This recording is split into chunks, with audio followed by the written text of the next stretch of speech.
ñeeñal la Dakar ak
dañ koy yóbbu ak mburu xam ko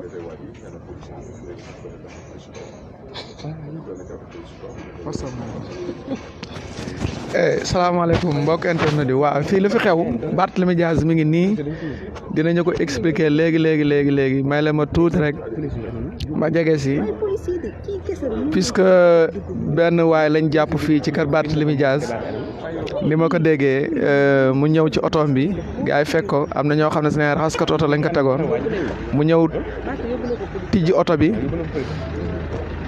oto Barth bi dugg ci biir après gars yi jàpp ko nag léegi looloo fi xew léegi nag Barth il craint pour sa vie mën nañoo jël drogue suba dugalal ko ci tout ça mais mi ngi nii taxaw instant mu pare ak notre confrère ñu dem jël ko taaxir leen tuuti rek.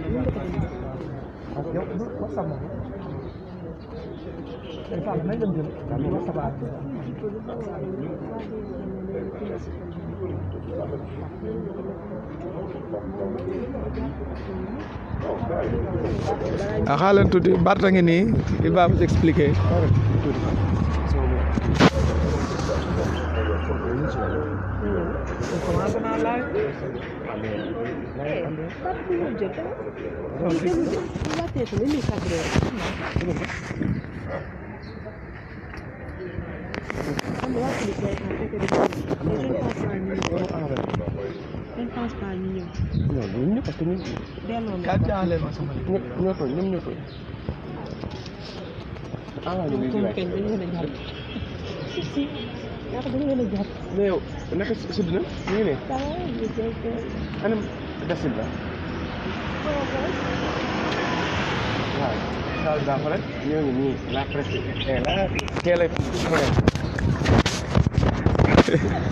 ana kii Cheikh Anta Seck Cheikh Anta nekk fi de tey moom Saara la quoi Saara Gueye fi nekk tey Seneweb. waaw léegi nga ne la presse.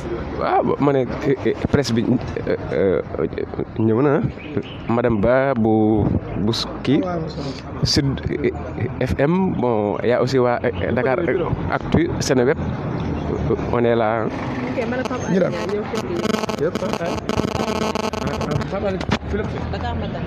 Ne quittez pas balaa na commencé pas. Salaamaaleykum. Monsieur Diaz. Ça va. Oui, je vais bien. Ça va, da ngay jël. Waaw, on fera ensemble. D'accord. C'est bon.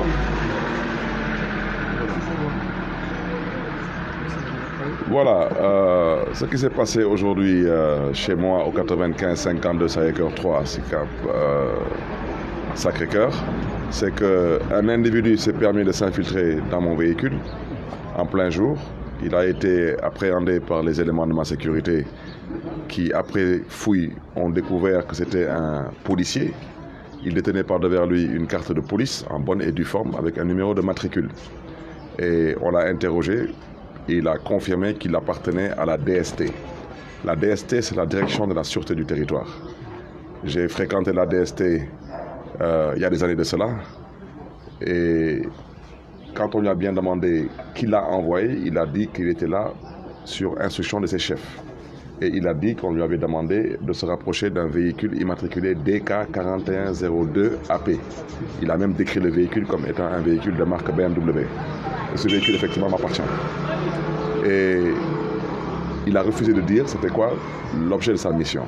Ce que je voulais dire, c'est la raison pour laquelle j'ai appelé la presse, et c'est la raison pour laquelle moi-même je l'ai fait conduire à la section des recherches de la gendarmerie, c'est parce qu'il y a une volonté manifeste des autorités de ce pays de m'arrêter. Je voudrais dire à toutes ces personnes qui sont obnubilées par Barthélémy Diaz, je n'étais pas candidat à l'élection présidentielle. Je le dis et je le répète, cette élection a été volée, c'est la vérité. Il n'y a pas eu de vainqueur dans cette élection. Le seul vainqueur de cette élection, c'est le peuple sénégalais qui a su faire preuve de maturité et qui a su faire preuve de dépassement. Depuis la proclamation et un peu avant la proclamation des résultats, il y a des tentatives manifestes venant de la part du pouvoir de chercher à me neutraliser. Vous avez tous vu que lors de la proclamation provisoire des résultats, un enregistrement sonore circulait sur les réseaux sociaux, me prêtant une voix qui n'était pas la mienne, appelant à l'insurrection, avec un seul et unique objectif, me faire arrêter. Il a fallu que je fasse un démenti cinglant et en demandant aux populations de faire la différence entre ma voix et cette voix qui m'a été prêtée. Et j'ai indiqué effectivement que c'était dans le but de m'arrêter. Alors aujourd'hui, on se permet d'envoyer des gens chez moi, s'infiltrer dans mon véhicule. Ceux qui avaient en tête de le faire, je n'ai pas besoin qu'on me fasse un dessin. Je veux que les Sénégalaises et les Sénégalais sachent que s'ils entendent demain que j'ai été arrêté sur l'autoroute à péage, sur la corniche ou n'importe où, et que dans mon véhicule, on a trouvé de la drogue ou des armes à feu ou des documents allant dans le sens d'une insurrection ou d'un coup d'État, qu'ils sachent que ce n'est pas moi. Je ne suis pas un homme violent, mais je ne suis pas un poltron non plus. Je ne suis pas un homme qui me laisse faire. Maintenant, je confirme que je déposerai plainte contre la DST et son chef. Parce que je viens d'être saisi par le commissaire de Dieuppeul qui m'a confirmé elle-même qu'elle a été saisie par la DST. La DST a demandé au commissaire de Dieuppeul de se déplacer chez moi pour bien vouloir extraire un élément de la DST qui semblerait serait séquestré chez moi. Je n'ai jamais séquestré personne.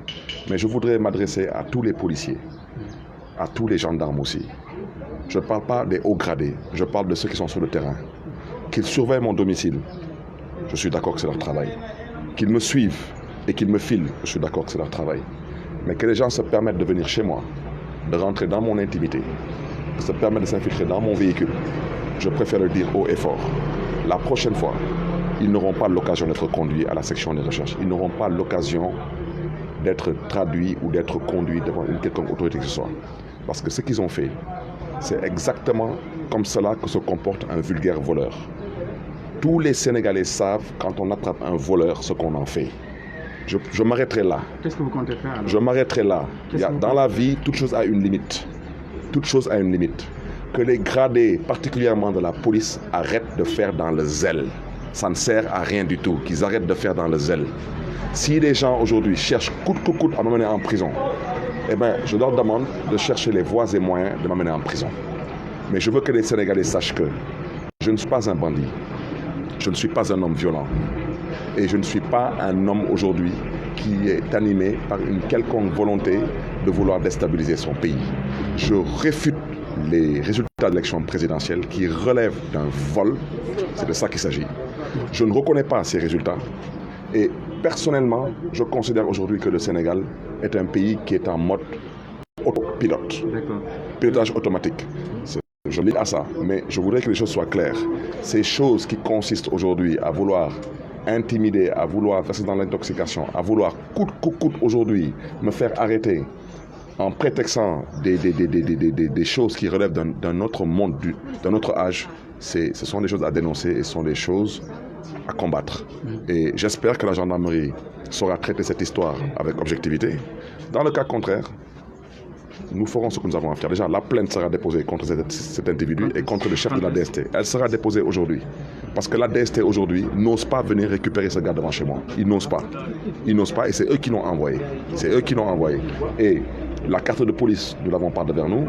La vidéo, les photos de cet agent de la DST aussi, nous les avons. Et je rappelle que cet agent de la DST, c'est un Sénégalais comme moi. Et j'ai fait en sorte que son intégrité physique soit préservée. Vous allez porter plainte contre la DST.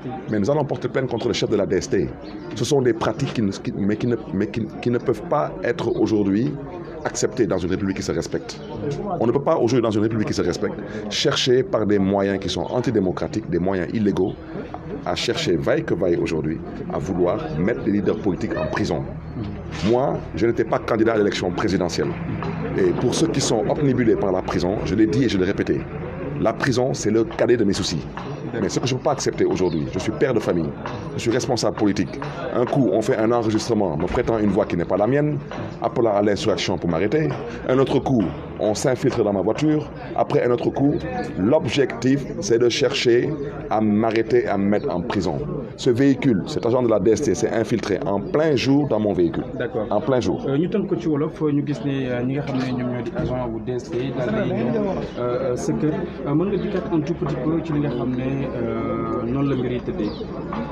Man dama toog ci kër gi ay booru 10h30 dégg ay caw ma génn taxaw ci biti ma gis que ñu yor suma kaaraange dañ jàpp benn waay ma leen yéen lan ngeen jotee ak waa ji ñu ne ma waa ji daal dafa duggoon sa biir oto ñu jàpp ko ñu génne benn carte police wan ma ko ma xool waa ji ma ne ko yow yaa moom carte bi mu ne man maa moom carte bi ma ne ko yow policier nga mu ne man policier la ma ne ko fan ngay liggéey mu ne man damay liggéey DST comme daanaka man dama leen min ñoom ñëpp min naa waa DST min naa waa sûreté urbaine min naa waa DIC min naa waa BAC man dama leen min ñoom ñëpp ma ne ko mais DST kana la fa yónni yow mu ne ma diw ba ma fa yónni ma ne ko lu la diw boobu laaj nga def mu ne ma daf ma ne tey naa ñëw ci oto DK 4102 AP te su ma ñëwee ci oto bi daal naa dugg ci oto bi effectivement oto bi day gaaree su buntu kër te suma chauffeur suy xëy le matin day fomp oto bi wante day toog ci buntu kër gi donc oto bi kenn du ko tëj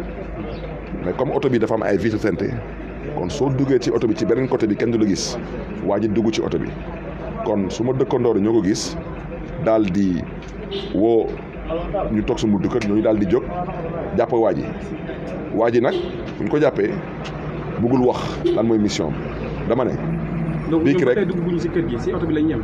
dañu yem ci oto bi wante am na ay yeneen oto yi nga xam ne ñu ngi circuler ci koñ gi ay L200 lañu ñuy circuler ci koñ gi te ñun xàmme nañ policiers yi parce que yàgg nañ ak ñoom te ñoom sañu ñu taxaw wante policier bi kenn defu ko dara kenn laalu ko wante moom tamit bëggul wax lan moo nekkoon mission am dama ne ñu ma bëgg a jàpp nam ci man jël ma yóbbu ma ci kaso bi.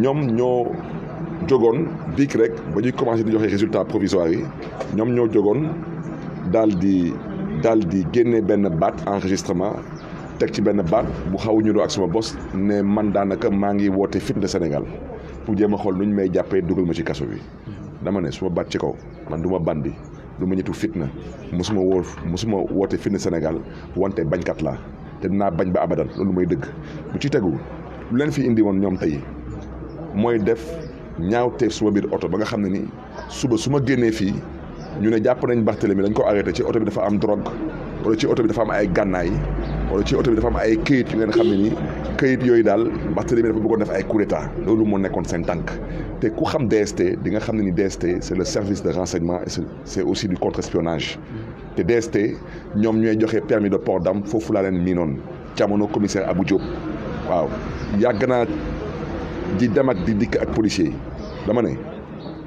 dama bëgg rek policiers yi nga xam ne ni surtout ñoom ñoo nekk ci suuf di liggéey bi ku leen di yónnee suma kër bu ñu fi ñëw parce que fii ku fi indi jàmm fekk fi jàmm ku fi indi leneen fekk fi leneen parce que am na lu ngeen xam ne ni kenn du toog di ko seetaan ragal dëkku fi te lu mu leen bëgg a wax mu leer seen bopp bu beneen yoonee du ma fi jël benn policier di ko yóbbu police wala gendarmerie du ma ko fi def parce que dama ne koñ bii fu ma fi dëkk sàcc bu ñu fi jàpp di nga tal leneen que ñu lay jël di la yóbbu police wala yóbbu gendarmerie parce que lii lu policier bi def tey nii loolu mooy doxalinu sàcc mooy taxawaayu sàcc te nag ku gis nen ne nen a ngoog te loolu mooy dëgg fa laa yem ci wax ci damay bañ nag ëllëg ñu ne am na ku ngeen xam ne ni ñëw na buntu kër Barthélémy Dias def na lii doo nañ ko ba mu dee dama bëgg a wax bi leer am na lu ngeen xam ne ni kenn du ko fi nangu du ma nangu man daal nangu naa policier di topp suma oto nangul naa leen ko seen liggéey la nangul naa leen tamit ñuy toog ci bopp koñ gi di surveiller kër gi parce que seen liggéey la ñuy liggéey nangul naa leen ko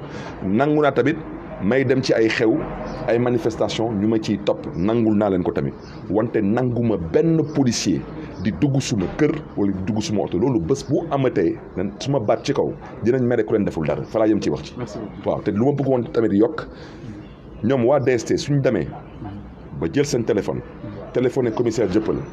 commissaire Jëppal woo ma téléphone ne ma da ngeen am benn élément DST bu ngeen jàpp seen kër man maa ngi nii di ñëw ak suma ay élément pour jël élément DST bi loolu day firndeel na ni que ñoom seen bopp xam nañ ko lu ñu def ñaawteef la parce que ñoom waa DST ay policiers la ñu soxlawuñu woo waa Jëppal pour waa Jëppal ñëw génnee fii seen benn élément ñoom ay policiers la ñu kon normalement suñu ñëwee suñu buntu kër te nekkuñu ci ñaawteef wane seen carte ne lii moo ñu fi indi normalement ñun suñu nekkee tamit ay citoyen noonu lañ leen nangul tamit seen ay tànk wante xam nañ bu baax que lu ñuy def ñaawteef la moo tax ma ne lii bés bu amatee dinañ tal leneen que nekk fii dina dañuy téléphoné ay Jëppal ak dañuy xool fan seen élément nekk parce que nag ku jàpp sàcc fii Sénégal dafa am lu nga xam ne ni sa cosaan ak sa aada moo la ko may waaw. kon monsieur le maire yow balaay police di ñëw maanaam balaa ngay woo police yi fekk na ñoo xam ne jàpp nga seen élément. mais parce que ñoom seen bopp ñoom ñi ngi woon ci koñ gi. ñoom ñi ngi woon ci koñ gi policiers yi. kon ils étaient plusieurs. mais am nañ seen benn Toyota Hilux bu bleu am nañ benn Toyota L200 bu weex nangul naa leen. Ils étaient un nombre de combien? ci Toyota Hilux bu bleu bi ñetti policiers ci nekk L200 bu weex bi ils sont à peu près 4 ñu ngi circuler. Au total ils sont 7. ñu ngi circuler depuis maintenant ça fait au moins maintenant quelques semaines nangul naa leen ko man nangul naa leen seen liggéey la ñuy liggéey nangul naa leen ko Barthélémy Dias daf leen tere nelaw da ngeen ko bëgg a surveiller nangul naa leen loolu seen liggéey la wante lu ngeen xam ne ni da ngeen ci mënu leen ko justifier mënu leen expliquer ngeen gis suma oto garé ci buntu kër gi ngeen ne da ngeen di ubbi suma oto la preuve oto bi tëjuñu ko parce que mais oto bi mi ngi garé suma buntu kër suma chauffeur ngi ci buntu kër gi suma gardien yi ngi fi suma ay garde ko ñëpp ngi fi waa ji daal di dem dikkaat demaat dikkaat ba wuti yoon ba dugg ci oto bi may wax ak moom mu ne ma man dañ ma jox numéro oto bi ne ma DK 4102 naa ci dugg naa fekk diw ci biir oto bi ñoom suñ fi ñëwee bâchu Khalifa Sall yi ngi ci kaw kër gi ñoom ñëpp xam nañ ko kër gi ku fi dëkk opposant la te ku fi dëkk tamit des politiques xam nañ ko waaw maintenant nag comme ñoom nee nañu maintenant daanaka ci gàttal am nañ sañ-sañ def leen neex suma baat ci kaw nag keneen juumaat ba ne day dugg suma oto wala dugg suma kër fa ngeen di gëj a dugg kër jàmbur ak fa ngeen di gëj a dugg ci oto jàmbur parce que am na lu ngeen xam ne ni kenn du ko fi nangu génn ngeen fi benn enregistrement sonore teg ci benn baat ñëpp xam nañ que lii du baatu Barthélémy Dias bëgg a dëkkaloo Barthélémy Dias su mu dëkkul ndax lan bëgg a dugal Barthélémy Dias ci kaso bi yàlla def ci sutura doyul ngeen ne maintenant ñu ngi jéem a xool nu ñuy galgal Barth dugal dara ci këram wala dugal dara ci otoom pour ëllëg ñu ne lii Barthélémy Dias moo ko def moo tax ñu jàpp ko dama bëgg Sénégalais yi déglu ma jàmm laay dox nitu jàmm laa ne keneen juum laa wax ba duggaat suma oto wala duggaat suma kër dina xam faalewuma policier faalewuma Masamba faalewuma Mademba fii suma kër la te suma oto la fa laa yem nag ci wax ci voilà.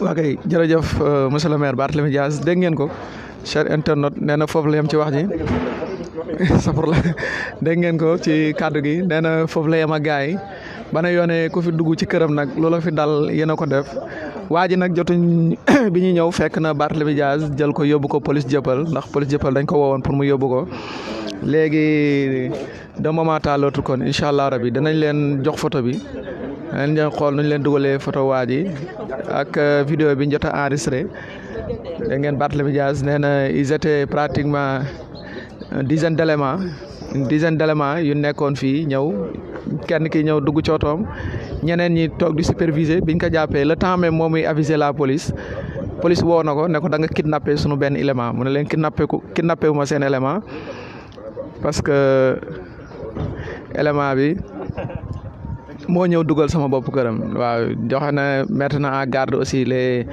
autorités policières nee na leen prochainement moom dana fi demee na neen ni ñuy def sàcc lañ koy def bu nekkee yónnee nañ fi seen benn élément waaw kon mbokk internet yi loolu mooy li fi xewoon tey fii ci domicile le maire de la commune de Sacré-Cœur de Mermoz Sacré-Cœur muy Barthélémy Dias kon xam naa ñu doxante di daje wala ma jox sama naataango yi yow fi la fekk foog nga waxal ma ci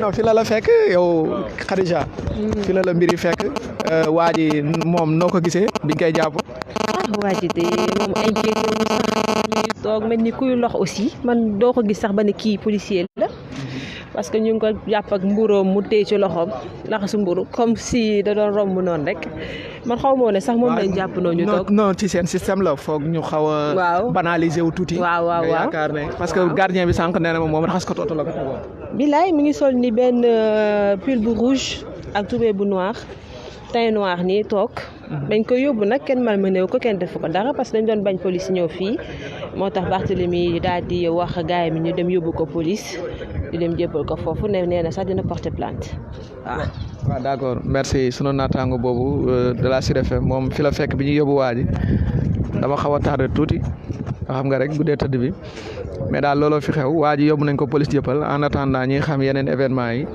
ma jox leen rendez-vous ba ci kanam ak kanam incha allah rabbi jërë ngeen jëf